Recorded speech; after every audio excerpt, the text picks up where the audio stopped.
berkumpul kembali ya Tuhan, tak lain karena penjagaan pemeliharaan-Mu kepada kami. Tuhan Yesus, dapatkan Tuhan siang hari ini. Kami sepenuhnya terbuka kepadamu. Kami ingin mendengarkan perkataan firman-Mu.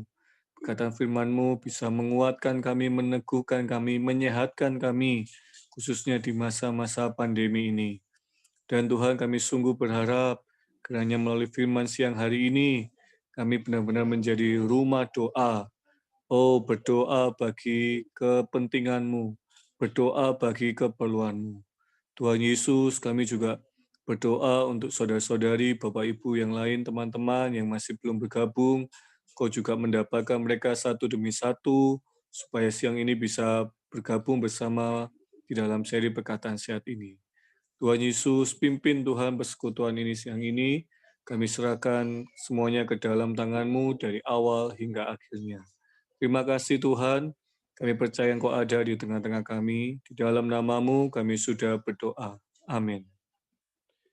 Amin. Baik, kita nyanyikan satu kidung pujian sebelum kita memulai, sebelum kita masuk ke dalam firman. Amin. Satu kidung pujian ini berjudul Pada Esa Terbangun Menjadi Rumah Allah. Amin. Kidung ini kita akan melihat bahwa Allah nampak, Allah ada keperluan ya. Dan di dalam keperluan ini kita perlu menjadi orang yang bekerja sama dengan Allah. Amin. Baik, kita nyanyikan kidung ini bersama-sama.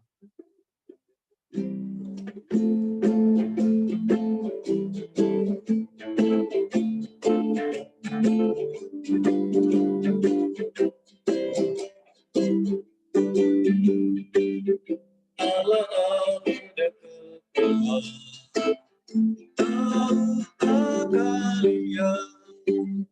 Allah perlu kediaman, teduh nyaman. Jika kita bersatu, terbangunlah rumahnya. Allah yang puas, kita pun demikian. Baik, kedua.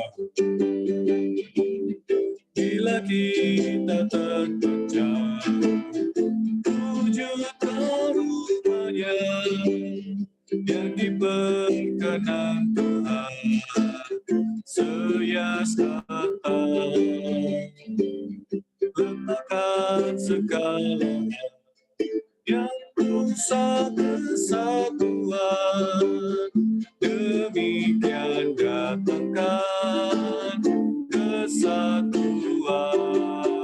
indah. Baik, ketiga.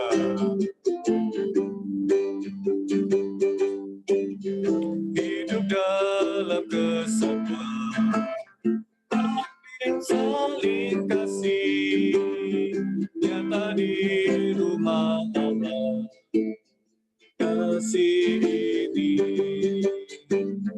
kita kecap niscaya, limpah saling berabad, limpah rumah Allah, limpah rumah Allah. Baik, apakah untuk gereja?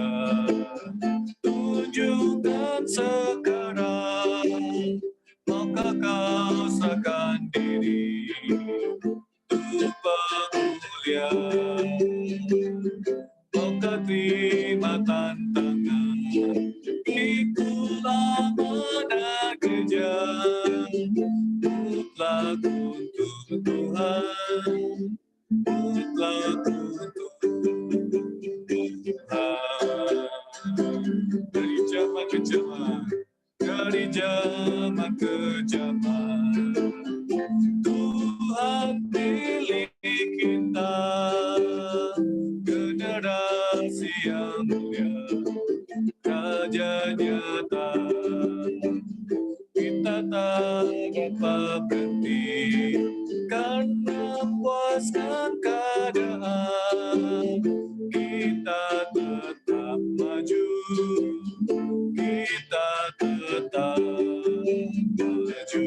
nyanyikan lagi dari band pertama.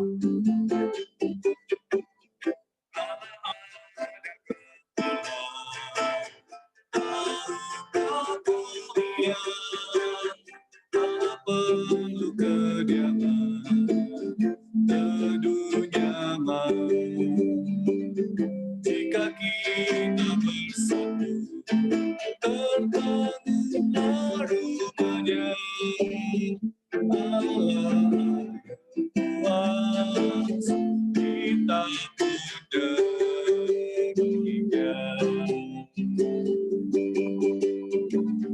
bila kita terpecah, wujudkan rumahnya yang diperkenan Tuhan. Sehias kata, letakkan segala hal. Satu Tuhan yang kesatuan tiga. Band ketiga. Band ketiga. Amen. Oh, kita nyanyi lagi.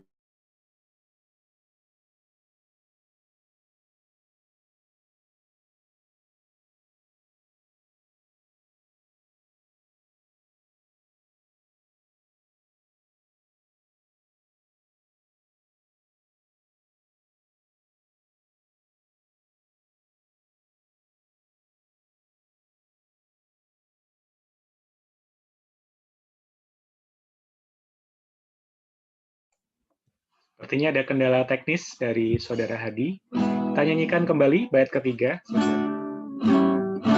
Hidup dalam kesatuan, tampil saling kasih, nyata di rumah Allah. Kasih ini kita kecapi sayang, limpah saleh berabad, limpah rumah Allah, limpah rumah Allah. Apa kau untuk gereja? Tunjukkan sekarang. Maukah kau sahkan diri, oh, untuk pemulihan? Maukah terima tantangan, pikul amanat gereja? Mutlak untuk Tuhan, mutlak untuk Tuhan.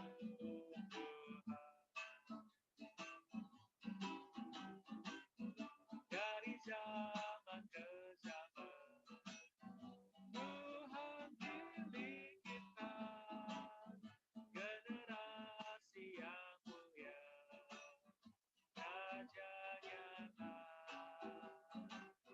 Kita tak dapat henti, karena kuasa keadaan. Kita tetap maju, kita tetap maju. Bait kelima sekali lagi. Dari zaman ke zaman, Tuhan pilih kita, generasi yang mulia, raja nyata.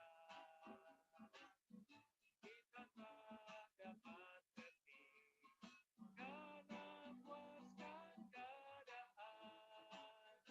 Kita tetap maju, kita tetap maju. Amin. Baik,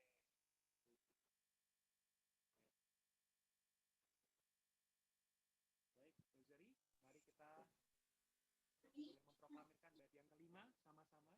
Amin. Oh, dari zaman ke zaman. Amen. Tuhan pilih kita. Amen. Generasi yang mulia. Oh, kerajaannya nyata. Amen. Kita Kita tak dapat berhenti karena puaskan keadaan.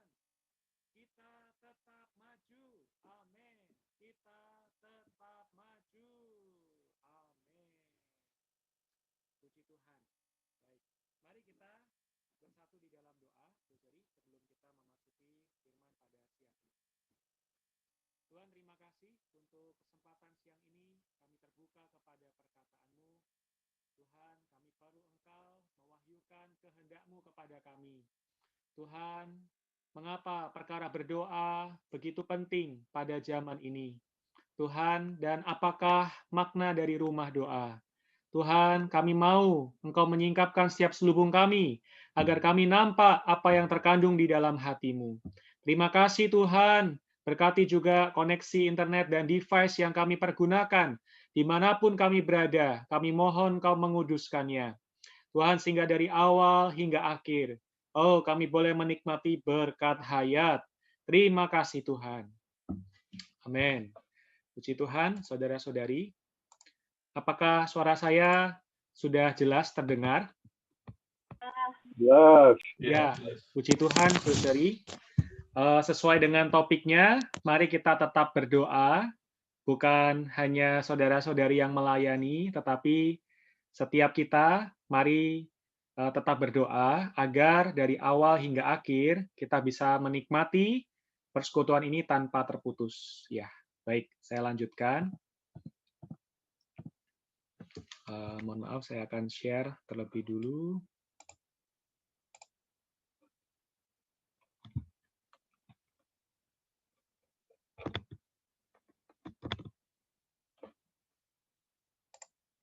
Ya, baik. Topik kita pada siang ini adalah rumahku adalah rumah doa.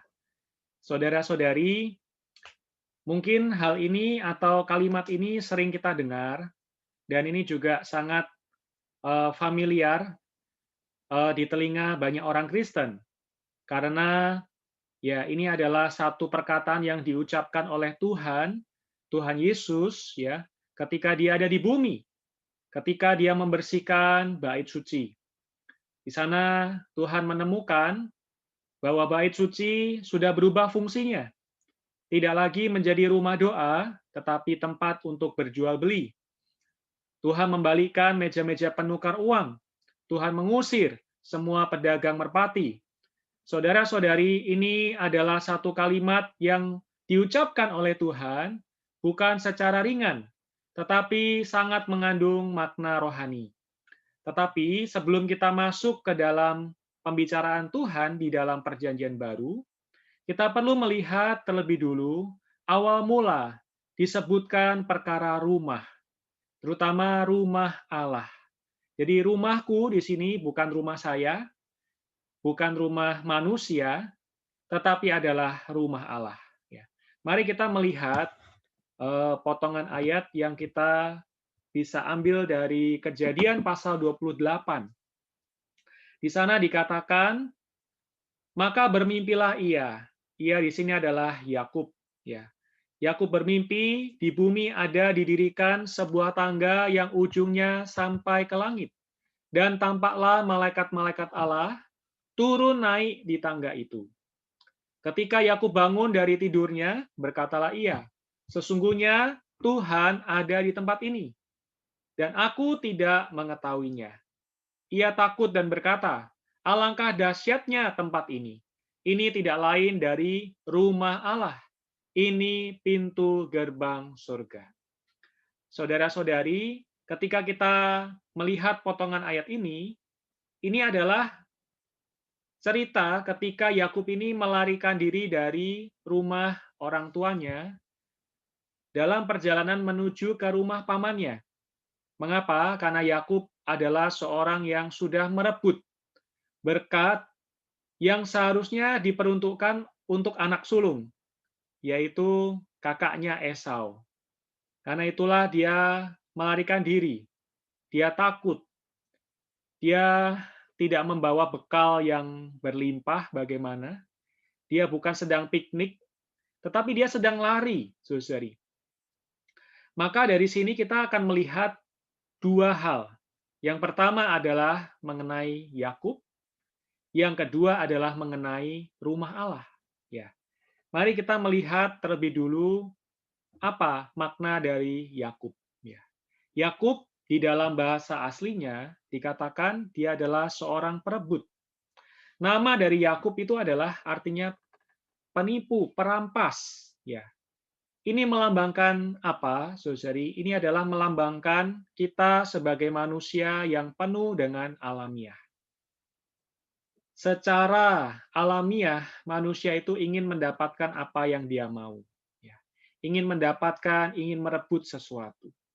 Saudara-saudari, dalam hati kecil, ya, manusia sangat cenderung untuk sedih ketika melihat orang itu bahagia. Ya. Tetapi merasa senang ketika orang lain lebih buruk keadaannya di dalam hati kecil manusia. Saya tidak katakan semua manusia, ya. Tetapi secara alamiah saya sendiri menyadari bahwa saya adalah seorang perebut, seorang yang seringkali menipu, seorang kali yang seringkali merampas, ya. Mungkin hanya merampas sedikit, tetaplah disebut sebagai seorang perampas. Tangan Yakub adalah tangan yang berusaha untuk mengambil, ya, demi keuntungannya sendiri. Dan kalau kita lihat mengenai siapa Yakub ini yang penuh alamiah, sebenarnya ini sangatlah sejajar dengan yang disebut sarang penyamun. Ya. Apakah sarang penyamun itu, saudari, adalah tempat yang nyaman di mana orang itu menggunakan ibadah sebagai suatu sumber keuntungan. Ya. Jadi pada saat itu bait Allah sudah berubah fungsi, bukan lagi menjadi satu rumah doa, bukan menjadi rumahnya Allah, tetapi justru menjadi sarang penyamun untuk mendapatkan satu keuntungan.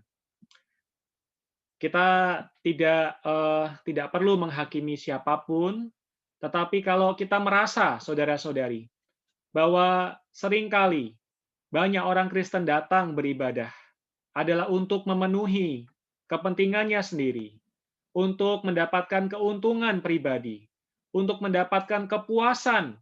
Saya ingin dapatkan ini, saya datang ke rumah Tuhan. Saya ingin dapatkan jodoh, saya datang ke rumah Tuhan. Dan lain sebagainya. Saudara-saudari, sebenarnya ini adalah prinsip dari seorang Yakub, ya, yang ingin mendapatkan sesuatu dengan jalan beribadah. Tetapi puji Tuhan, saudara-saudari, Yakub yang penuh dengan alamiah ini melihat satu visi yang sangat besar, ya. Dia waktu itu tidur, ya. Dia bermimpi, ya, dan dia berkata ketika dia bangun, ya, alangkah dahsyatnya tempat ini tidak lain dari rumah Allah, ya, atau dalam bahasa aslinya adalah Bethel.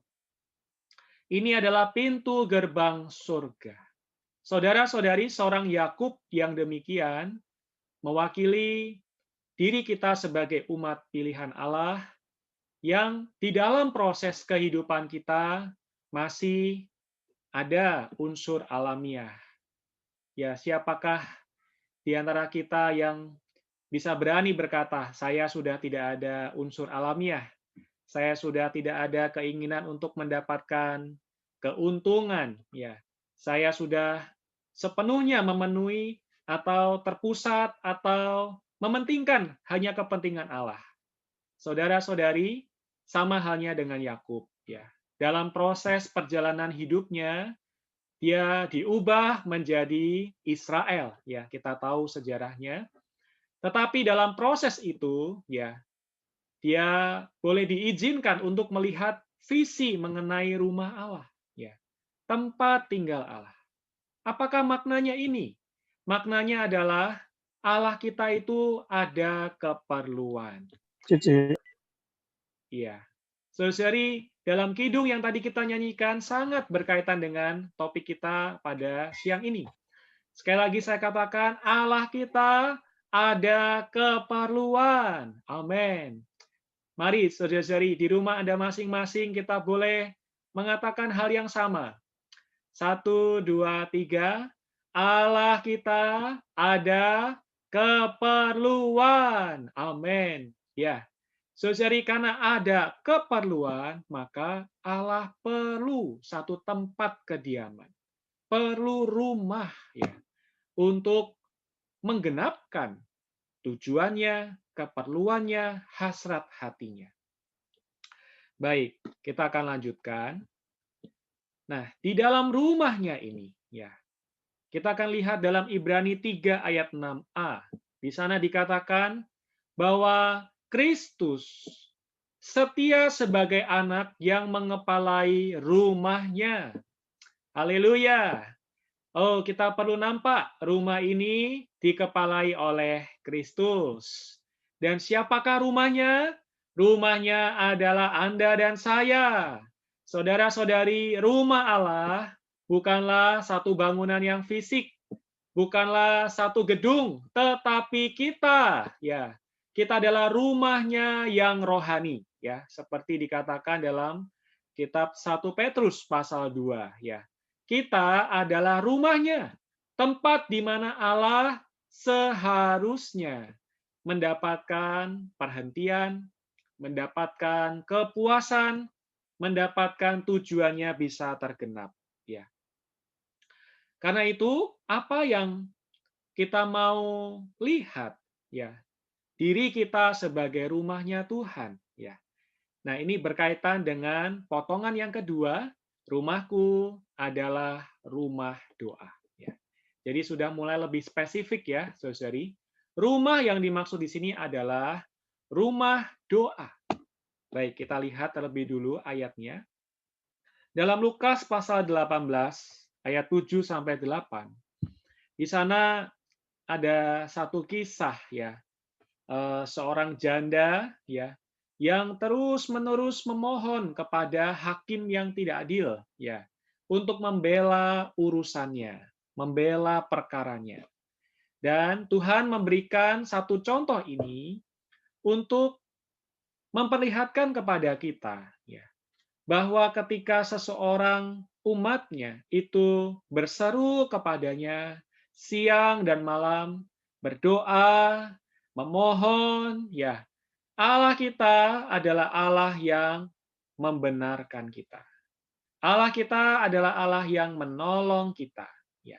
Tetapi, saudari, ketika umatnya itu berseru, berdoa, ada satu hal yang dia inginkan, yang Tuhan nantikan adalah apakah ia mendapati iman ada di bumi. Ya. Jadi ketika kita lihat di sini doa bukan hanya sekedar satu permohonan, seruan, teriak minta tolong, tetapi doa juga berkaitan dengan iman. Ya. Apakah iman? Saudari, apakah iman? Ya.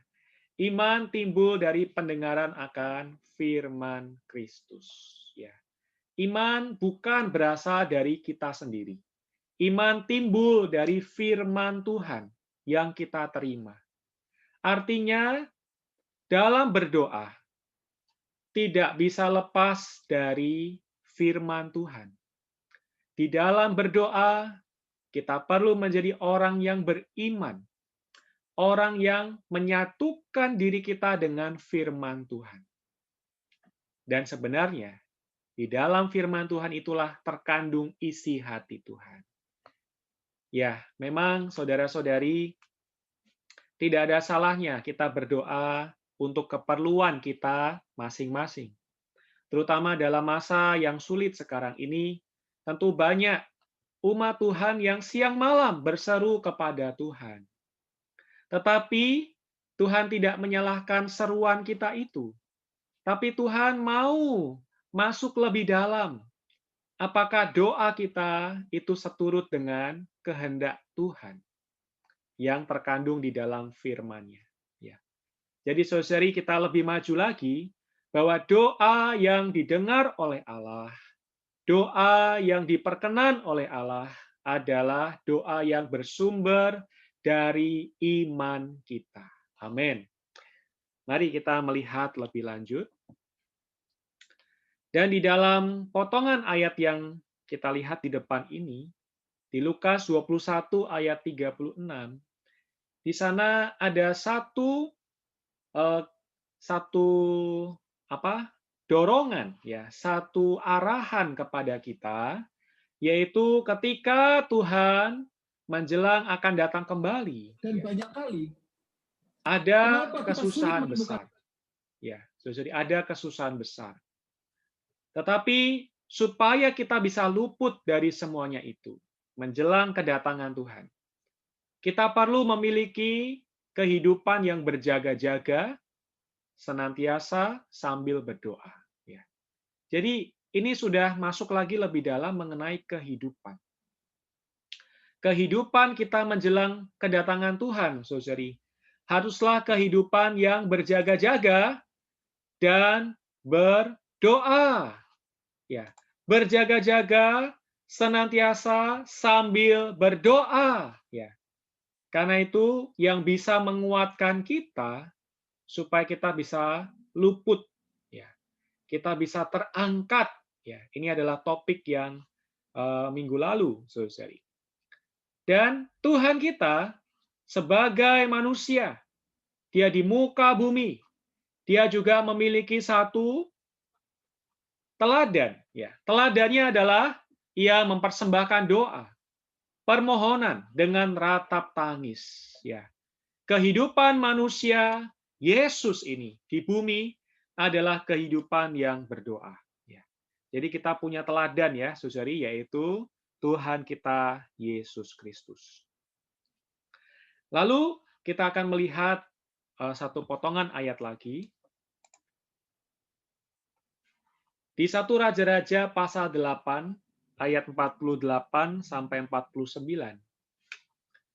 Maaf saya terlewat untuk memberikan highlight ya, warna. Tapi ayat ini adalah ketika Raja Salomo ya. Ketika dia selesai mendirikan bait Allah ya. Memang Daudlah yang mempersiapkan bahan-bahannya ya.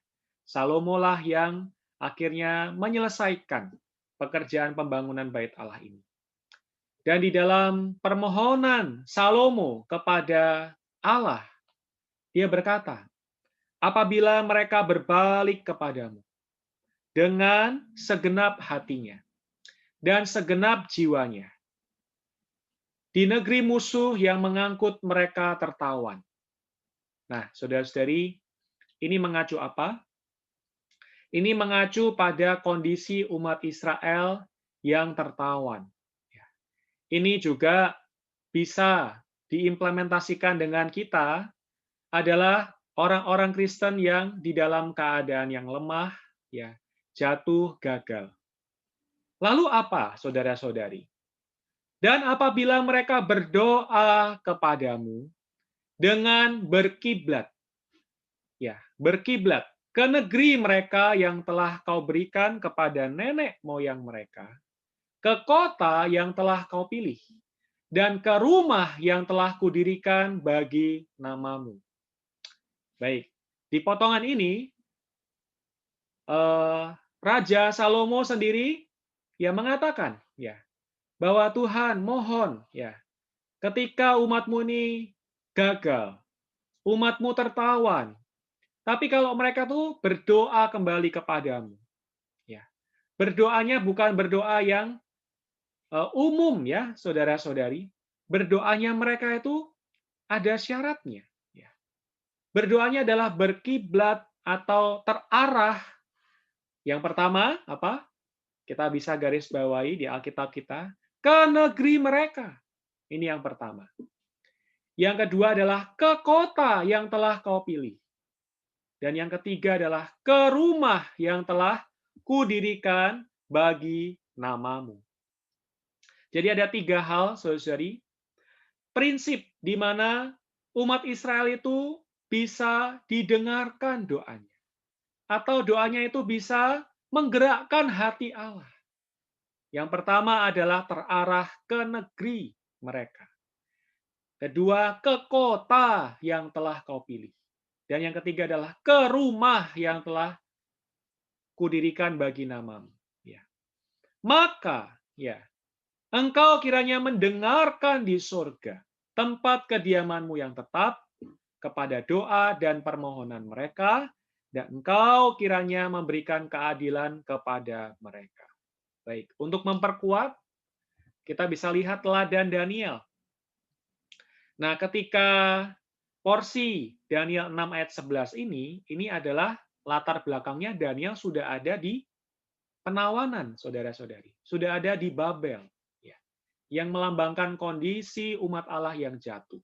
Tetapi ada seorang Daniel, seorang pendoa, seorang yang tidak menyembah berhala. Ya. Padahal surat perintah pada saat itu Raja Babel memerintahkan semua orang tidak boleh ya berdoa kepada yang lain kecuali kepada dewa, ya, kepada raja, dewa yang disembah Raja Babel, kepada patung yang didirikan oleh Raja Babel. Nah, saudara-saudari, tetapi Daniel dalam kamar atasnya, ya, ada tingkap-tingkap yang terbuka, sekali lagi, ke arah Yerusalem. Baik, kalau kita menghubungkan dengan ayat yang sebelumnya, ini sangat sejajar, saudari, yaitu ke arah yang sama, ke arah Yerusalem. Dan Daniel punya satu kehidupan berdoa itu 3 kali sehari. Berlutut, berdoa, memuji Allah seperti yang biasa dilakukannya. Yang biasa dilakukannya.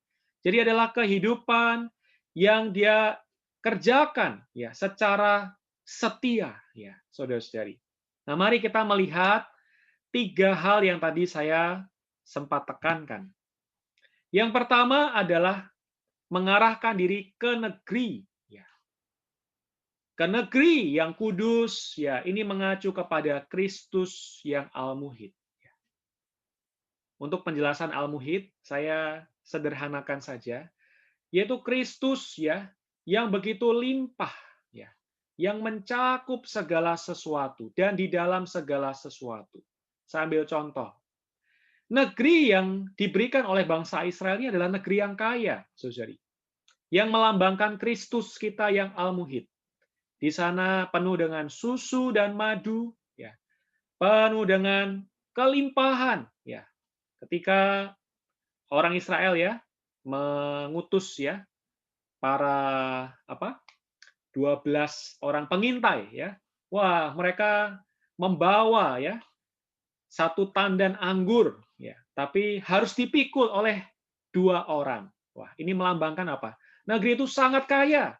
Inilah melambangkan Kristus kita. Yang kita miliki adalah Kristus yang kaya, yang limpah, yang diberikan kepada kita, yang menyuplai kita. Kita butuh apa? Kita butuh sukacita, dialah sukacita kita. Kita butuh damai sejahtera, dialah damai sejahtera kita. Dan yang lainnya, Kristus al-muhid. Ya. Lalu, kita juga perlu mengarahkan diri ke kota Yerusalem yang melambangkan kerajaan Allah. Ya. Jadi doa kita, ya, memang tidak ada salahnya mendoakan keperluan kita. Ya. Tetapi kita perlu mengarahkan diri kepada kerajaan Allah. Lalu yang ketiga adalah kepada rumah. Rumah di sini adalah mengacu bait Allah. Ya. Jadi di kota Yerusalem itu ada bait Allah ya sebagai sentralnya. Apakah itu? Gereja. Amin. Jadi doa kita, saudari, doa yang diperkenan oleh Allah adalah doa yang terarah pada 3 hal ini. Nah, mari kita melihatnya dalam sudut pandang perjanjian baru. Apakah masih sama? Ya. Prinsipnya ternyata kita bisa lihat dalam Matius pasal 6 ayat 10 sampai 11. Nah, di sana dikatakan satu doa ya yang diajarkan Tuhan Yesus kepada murid-muridnya. Jadi Tuhan mengajarkan kalau engkau berdoa, berdoalah demikian. Ya. Ini bukan berarti kita mencontoh persis dengan ini. Tetapi doa menurut prinsip ini. Doa yang diperkenan adalah yang pertama, harus menguduskan nama Tuhan. Yang kedua, datanglah kerajaan-Mu. Yang ketiga, jadilah kehendak-Mu di bumi seperti di surga. Jadi doa ini dimulai bukan dari keperluannya kita terlebih dulu. Doa ini dimulai dari kepentingan Allah. Apakah doa kita memprioritaskan nama Tuhan dikuduskan, kerajaan Tuhan datang, kehendak Tuhan terjadi di bumi seperti di surga. Saudara-saudari, banyak kali saya mendampingi beberapa jemaat Tuhan ya dalam masa pandemi. Beberapa waktu yang lalu ya itu ada satu keluarga yang begitu memprihatinkan ya karena anaknya sakit ya. Ini keluarga yang betul-betul pas-pasan ya, saudari. Dan anaknya sakit ya, perlu sampai dirawat inap dan lain sebagainya. Lalu dia sendiri juga bekerja dengan sangat keras, tetapi memang hasil tidak memadai, saudari. Nah, lalu dia juga sempat bertengkar dengan istrinya. Ya. Percekcokannya terus berputar kepada keperluan sehari-hari. Tetapi ketika saya mendampingi ya saudara ini, lalu ada seorang saudari mendampingi juga istrinya, kita berdoa bukan tertuju kepada masalahnya saja, saudara. Kita bukan meminta hanya anaknya untuk disembuhkan. Memang ini adalah doa kita. Tetapi doa kita yang utama adalah Tuhan, dapatkanlah keluarga ini bagi Tuhan. Tuhan, pulihkanlah mezbah keluarga di rumah ini. Supaya nama Tuhan dikuduskan di dalam keluarga ini. Oh, supaya kerajaan-Mu datang, kehendak-Mu terjadi. Karena memang keluarga ini kami perhatikan begitu sering di dalam pertengkaran, percekcokan, ya. Sehingga, saudari, tidak ada satu kehidupan yang harmonis. Ya. Bukankah ini menjadi satu celah bagi musuh untuk mencela Allah, untuk juga menggagalkan rencana Allah terhadap keluarga ini? Jadi, saudara-saudari, sebelum kami mendoakan anaknya, keperluan keluarganya, kami terlebih dulu bersehati untuk keperluan Tuhan. Tuhan, Engkau harus menguduskan keluarga ini bagimu. Ya. Memulihkan selera rohani mereka kepadamu. Dan seterusnya, saudari. Maka puji Tuhan. Ya. Tuhan menjawab doa kami. Ya. Yaitu bukan hanya anaknya disembuhkan, tetapi juga keharmonisan keluarga ini, mezbah keluarga ini juga dipulihkan Tuhan. Jadi saudari, doa yang demikian bukanlah doa yang mengemis. Ya, Tuhan tolong saya untuk ini dan itu. Keperluan saya banyak. Ya. Bukan doa yang demikian. Tapi doa yang pertama memprioritaskan kepentingan Tuhan. Tuhan harus dimuliakan melalui keluarga ini. Tentunya, saudari, masih banyak ya kisah-kisah doa yang lain. Dan semoga doa kita boleh di-upgrade ya, dipertinggi ya, yaitu mengutamakan kepentingan Allah terlebih dulu. Dan barulah ada ayat 11, saudari. Berikanlah kami pada hari ini makanan kami yang secukupnya. Dan seterusnya. Saudari bisa membacanya sendiri.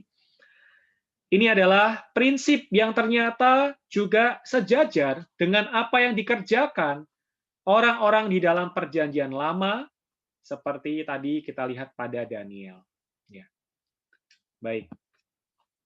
Dan di kitab Yohanes, saudari, Tuhan Yesus juga memberikan firman-Nya, yaitu apa yang kamu minta di dalam namaku, aku akan melakukannya. Meminta di dalam nama Tuhan bukan berarti doa kita selalu ditutup dalam nama Tuhan Yesus. Itu bukan jaminan, saudari, doa kita ada di dalam nama Tuhan. Ya. Bisa saja ya orang mendoakan doa yang untuk keperluannya sendiri, tetapi ditutup di dalam nama Tuhan Yesus.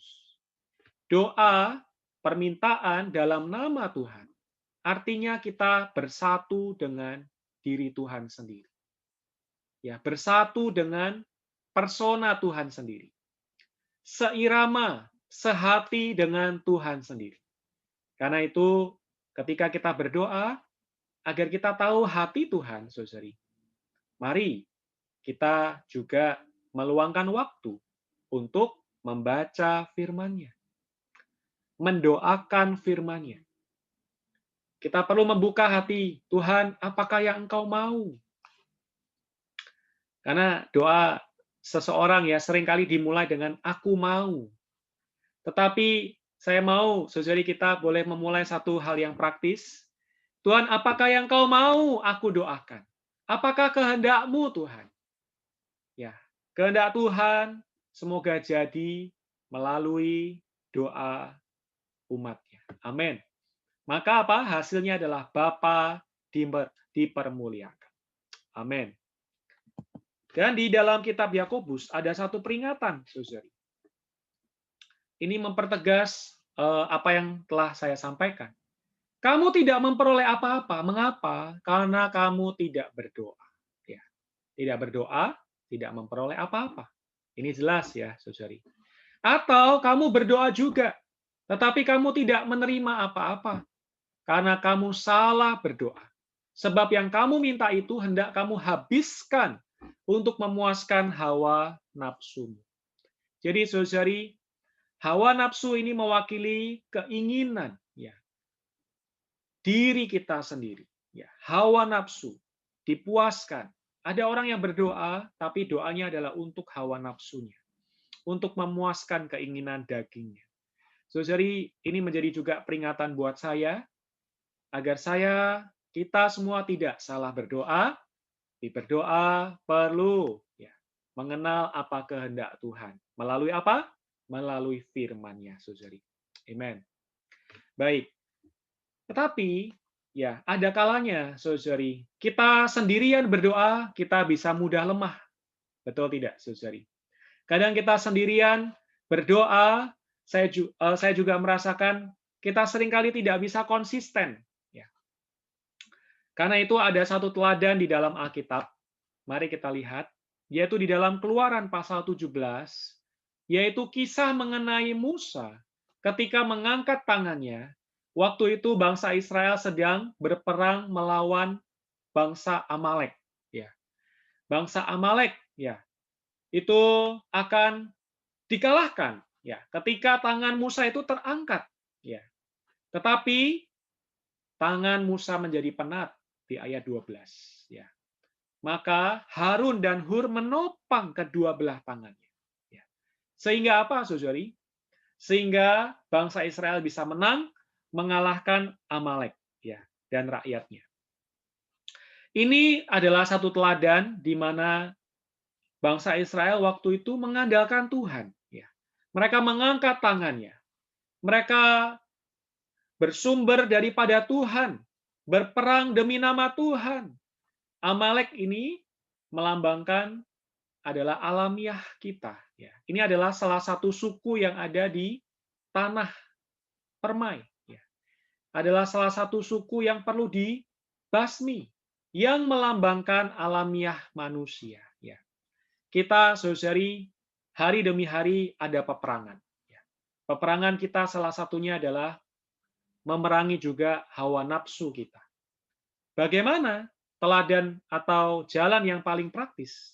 Berdoa, saudari. Oh, berdoa kepada Tuhan. Bergumul atas segala alamiah atau problem yang ada di dalam batin kita. Hawa nafsu, mungkin itu adalah amarah, dan lain sebagainya. Tetapi kita tidak bisa sendiri. Ya. Kita perlu Harun dan Hur. Siapakah ini? Ini adalah mitra-mitra rohani kita. Jadi kita perlu memiliki mitra doa, mitra rohani yang menopang tangan kita, saudari, supaya kita bisa terus berdoa, bisa terus kuat berdoa, konsisten berdoa, mengalahkan ya alamiah di dalam diri kita. Puji Tuhan, saudari. Baik, saya lanjutkan. Ya.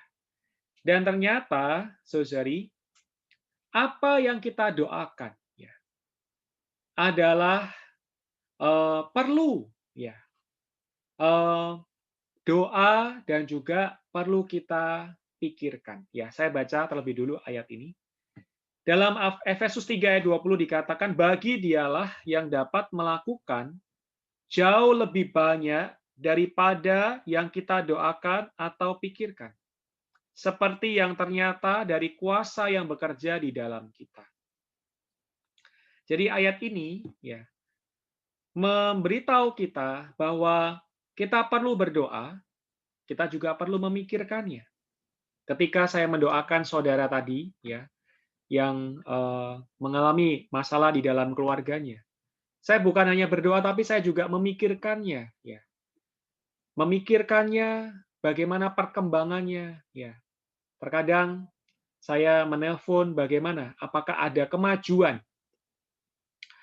setelah kita berdoa. Ya, saudari, ada banyak orang Kristen yang berdoa tetapi lalu melupakannya. Berdoa, ya sudah, saya sudah berdoa pokoknya. Tapi berdoa ini perlu juga kita pikirkan, kita perlu renungkan. Ya, kita perlu di depan Tuhan meminta hikmat. Ya, Tuhan, bagaimana? Oh, Tuhan, agar tujuanmu bisa terlaksana atas keluarga ini. Nah, saudara-saudari, setelah kita berdoa, memikirkannya, ternyata ya, oh, Tuhan kita itu dapat melakukan jauh lebih banyak dari yang kita doakan atau pikirkan itu. Puji Tuhan, saudara-saudari, ya. Apa yang kita doakan atau kita pikirkan mungkin sangatlah terbatas, ya. Tapi Allah yang Maha Tahu itu dapat melakukan jauh lebih banyak, ya. Karena itu sangat bersyukur kita punya hak untuk berdoa, saudara-saudari.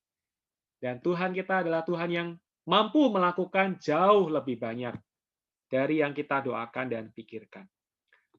Mengapa, saudara-saudari? Doa ini penuh dengan kuasa. Doa ini bisa melakukan hal yang demikian besar. Kalau kita mundur ke Efesus 1 ayat 19 sampai 21, ternyata doa ini bisa kuat. Doa ini bisa penuh kuasa ada di ayat 19, yaitu dialami oleh mereka yang percaya. Betapa hebat kuasanya bagi kita yang percaya. Amin. Kuasa yang bagaimana? Kuasa ini ada tiga bukti. Ya. Kuasa ini juga kuasa yang tiga ganda dikerjakan kepada Kristus. Yaitu apa? Kuasa membangkitkan Kristus. Wow, saudara-saudari. Hari ini siapa yang bisa mengalahkan kematian? Beberapa waktu ini begitu banyak ya orang-orang yang saya kenal meninggal dunia karena juga pandemi, karena juga penyakit yang lain, saudara-saudari. Wow, saudara-saudari, Kristus bisa bangkit dari kematian itu karena ada kuasa. Kuasa yang dikerjakan di dalam Kristus dalam kebangkitan juga adalah kuasa yang diberikan kepada kita yang percaya. Amin. Ini yang pertama. Kuasa yang berikutnya adalah kuasa mendudukkan dia di sebelah kanannya di surga. Kuasa ini adalah kuasa kenaikan, keterangkatan. Ya. Kuasa yang melampaui ya hal-hal bumiah. Ya. Kita mungkin seringkali direpotkan oleh hal-hal yang bumiah.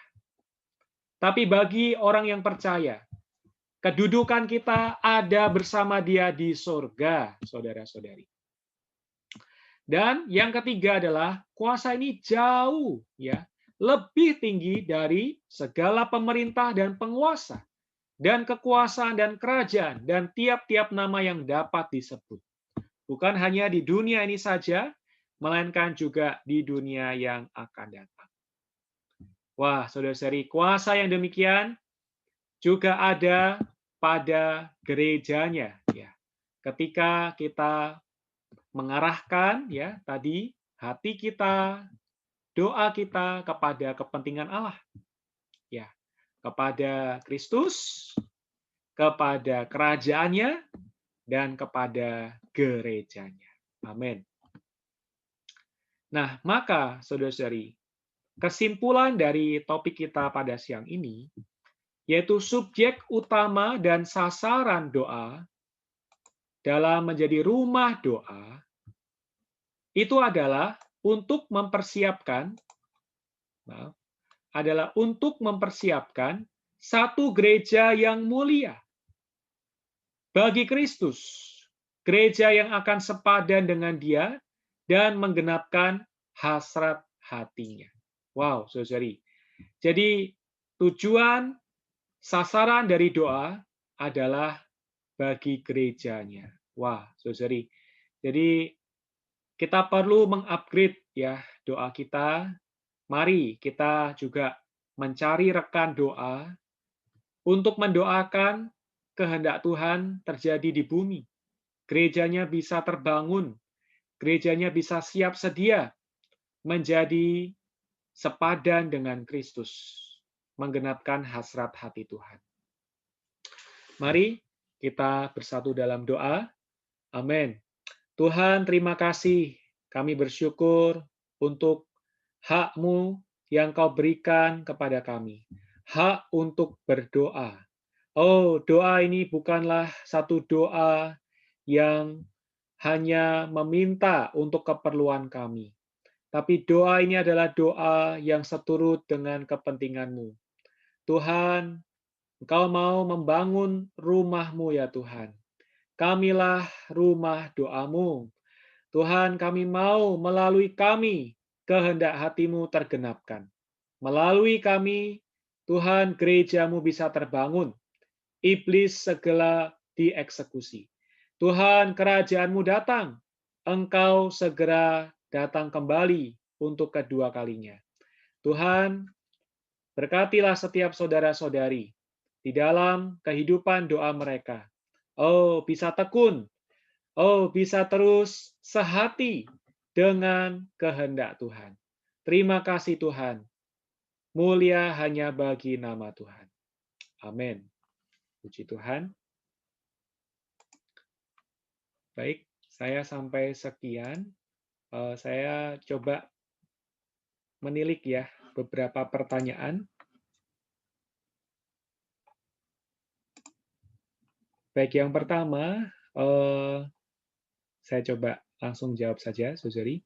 Bagaimana berdoa menurut kehendak Tuhan? Ya, berdoa menurut kehendak Tuhan, tentunya kita perlu kenal kehendak Tuhan, yaitu berdoa yang sesuai dengan firman-Nya. Ya. Dan kalau kita membaca Alkitab, kita bisa melihat bahwa firman-Nya itu selalu konsisten, ya, yaitu untuk membawa kerajaannya ini bisa terwujud di muka bumi, ya, yaitu mengacu kepada ekspresi Tuhan dan kuasa Tuhan bisa nyata di muka bumi. Amin. Lalu yang kedua, bagaimana berdoa memerintah? Ya, puji Tuhan, ya. Doa ini adalah doa dari kedudukan yang tadi ya, saudara ya. Doa dari kedudukan yang penuh dengan otoritas ya. Doa ini mengapa disebut memerintah Tuhan ya. Bukan kita kurang ajar ya kepada Tuhan ya. Tetapi karena kita ini sehati dengan Tuhan ya. Doa ini adalah doa yang selaras dengan kehendak Tuhan ya. Ini adalah doa yang memerintahkan Tuhan untuk mengerjakan apa yang Tuhan ingin kerjakan ya. Baik, apa yang dimaksud dengan berdoa dalam lingkungan surga? Saya kurang paham maksudnya bagaimana. Mungkin saudara mau mengutarakan sesuatu. Amin. Untuk memperjelas pertanyaannya. Atau mungkin Saudara Irfan mau membantu? Amen. Ya, baik. Jadi puji Tuhan ya, kita tahu mengenai doa yang dibahas kali ini. Amen. Mungkin maksudnya lingkungan surga itu adalah kedudukan surga ya, kedudukan di dalam kenaikan ya. Jadi hari ini di dalam gereja, menurut kitab Efesus ya, Allah telah memberikan kuasa kepada kita gerejanya, kepada Kristus, segala sesuatu ada di bawah kaki Kristus. Jadi apa yang telah Tuhan rampungkan, telah Tuhan capai, itu bisa kita doakan, bisa kita klaim. Jadi doa dalam lingkungan surga atau doa dengan kedudukan ada di surga, doa di dalam kenaikan, doa yang mengklaim apa yang telah Tuhan kerjakan dan rampungkan, supaya Tuhan itu bisa bekerja di dalam melalui doa kita di bumi seperti di surga itu ya. Mungkin maksudnya demikian. Saya rasa itu ya. Amin. Jadi Puji Tuhan. Ya. Amin. Ya. Puji Tuhan, saudari. Ya. Semoga kita boleh menjadi pendoa-pendoa Tuhan hari ini ya, untuk kehendak Tuhan di muka bumi. Amin. Saudara Hadi, apakah ada? Oh, tidak ada ya. Baik, saya lanjutkan ke pengumuman saja, saudari. Yaitu pada seri kali ini kita akan membahas lebih dalam mengenai kehidupan gereja. Ya. Jadi seri yang sebelumnya kita telah membahas mengenai kehidupan Kristen, ya, orang Kristen secara perorangan. Ya. Pada kesempatan ini kita akan lanjutkan kehidupan gereja. Ya, kehidupan gereja sesuai dengan topik yang ada pada undangan, ya, adalah kehidupan gereja dan mempersiapkan para pemenangnya untuk kedatangan Tuhan kali kedua. Jadi kita akan tetap ada persekutuan ini di hari Minggu, minggu depan tetap ada, yaitu pukul 1 siang. Ya. Dan topik kita yang akan datang adalah mengenai realitas ya dari tubuh Kristus. Ya. Baik, semoga Tuhan memberkati, menguatkan kehidupan doa kita semua, saudari. Mari kita boleh buka mikrofon kita, ya, buka video kita jika berkenan. Tuhan, aku adalah rumah doamu. Amin. Mari, saudari. amin. Puji Tuhan, aku Ya, aku adalah adalah rumah rumah doamu. doamu. Rumah doa. Amin. Amin. Ya, puji Tuhan. Tuhan memberkati, saudari. Sampai jumpa di pertemuan berikutnya. Terima kasih. Amin. Amin. Terima kasih. Amin. Puji Tuhan. Tuhan berkati. Amin. Untuk hati. Amin. Puji Tuhan.